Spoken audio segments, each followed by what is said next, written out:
Hello friends, welcome to Telugu update. ఈరోజు వీడియోలో మీకు ముఖ్యమైన డేంజర్ అయిన విషయం చెప్పాలి. అది ఏంటంటే,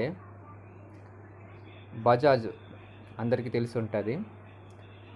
ఈఎంఐ కార్డు ఇచ్చి వస్తువులను ఇస్తుంటారు. దాని తర్వాత ఒక వస్తువు తీసుకున్న తర్వాత 1 నెల 2 నెలలు కట్టినామంటే పర్సనల్ లోన్ అనే ఆఫర్లు ఇస్తారు. ఆ ఆఫర్లో కూడా మన వీడియోలో చెప్పినట్టుగా రూపాయి వడ్డీ అంటే ₹2 పడుతుంది, ₹2 అంటే ₹4 పడుతుంది. అది ఎట్టో ఉంటుంది.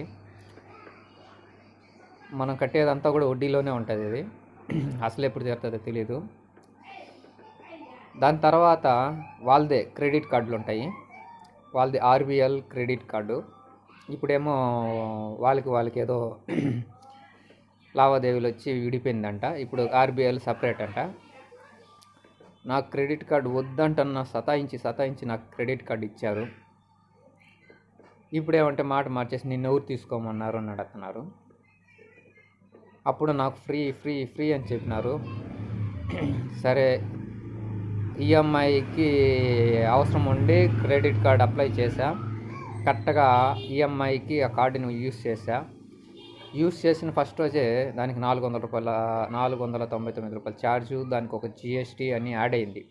మళ్ళా డ్రా చేశాను. మళ్ళీ ఏం ఛార్జీలు పడ్డాయో నాకు తెలియదు. ఆర్బిఎల్ ఏజెంట్లు అయితే మన స్టేట్మెంట్ని చూపించరు, దాన్ని లెక్కను అడిగితే చెప్పరు.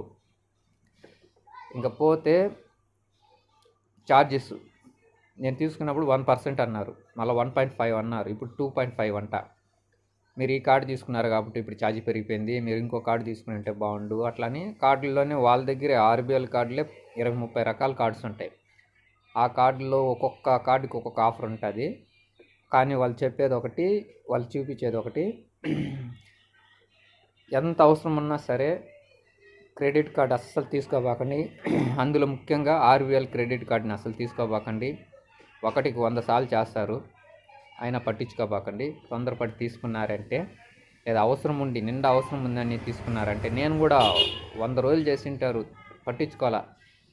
ఈ బజాజ్ పర్సనల్ లోన్ కోసమే వాళ్ళు ఇంకా టార్చర్ పెడుతున్నారని చెప్పేసి మళ్ళీ వాళ్ళది కార్డు ఇస్తామని వాళ్ళే అడుక్కుంటున్నారు కదా అని చెప్పి తీసుకున్నా. వాళ్ళు ఈఎంఐలకే కట్టినా. ఇప్పుడు ఈ కార్డు పెండింగ్ పడింది, ఇప్పుడు ఈఎంఐలు పెండింగ్ పడింది. ఇప్పుడు ఏజెంట్లు వచ్చి టార్చర్ పెడుతున్నారు, నానా మాటలు మాట్లాడుతూ ఉన్నారు.